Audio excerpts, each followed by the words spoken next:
ఎల్లి ఎల్లి పోడు తమ్మి నల్ల నల్ల మబ్బులు గమ్మి ఎల్లువల్లే ఎలుగులు చిమ్మే సూర్యుడు మళ్ళీ మళ్ళీ కొత్తగా పొడుసుకు వస్తాడు. శిఖరమంతా ఎదిగిన వాడు నేల మీద కూసున్నాడు. జనము గుండె చప్పుడు తెలిసిన గొప్పోడు జాతి మేలు గోరి తప్పున పడ్డాడు.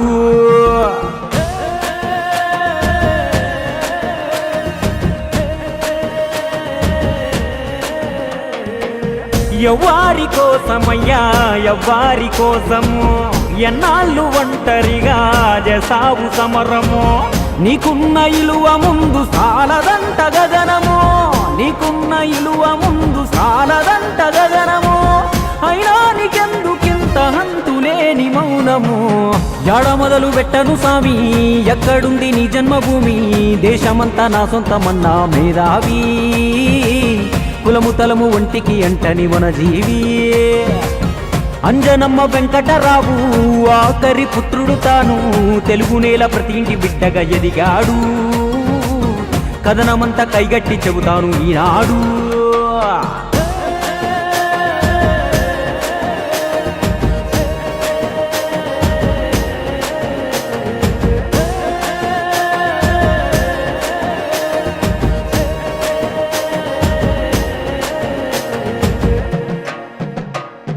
బల్లోకెళ్ళే చదువంటే నా కొల్లదు అన్నాడే.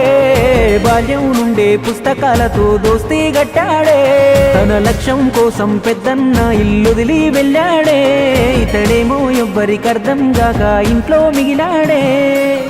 గుండెల్లో పొంగుతున్న ఎన్నెన్నో భావాలు జనంతోటి పంచుకోవాలనుకున్నాడే. అన్నయ్య అండతోటి వెండి తెరనాడు వేసి తమ్ముడిగా సొంత జెండ ఎగరేశాడే. మధ్య తరగతి యువతకు అద్దమయ్యి నిలిచినాడే.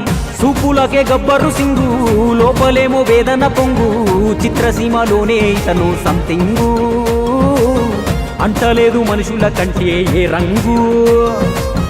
అందనంత ఎత్తున ఉన్నా 100 కోట్ల మార్కెట్ ఉన్నా మనసులోన ఖుషి లేదనుకున్నాడు. అన్ని వదిలి మనుషుల మధ్యకు వచ్చాడు. ఇల్లేమో దూరం అసలే చీకటి గాఢాంధకారం. దారంతా గతుకులు,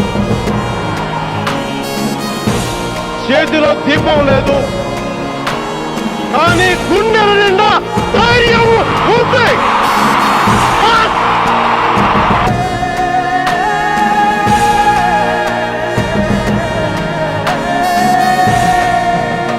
చెగువేరాలోని చైతన్యం తన చేతల్లో ఉన్న.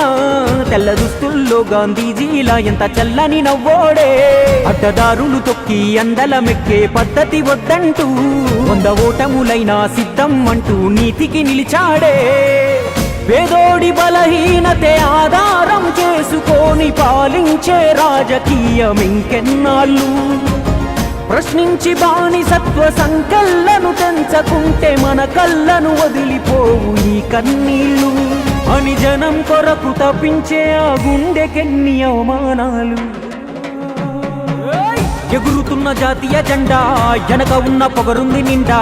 కోట్ల మంది అభిమాన దళమే తన అండా. కొత్త రాజనీతిని నేర్పిన మార్తాండా. పేరులోనే పవరున్నోడు పవరు కొరకు పలుసనగాడు. ఎంత తొక్కితే ఎంత ఎత్తుకులేస్తాడు. ధరణి పైన సరికొత్త చరితను రాస్తాడు. భారత్ మాతా కీ జై. జై హింద్.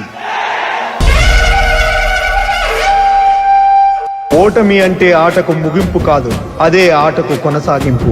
అందుకే అనుకున్నది అయ్యేదాకా ఈ ప్రయాణం కొనసాగుతూనే ఉంటుంది.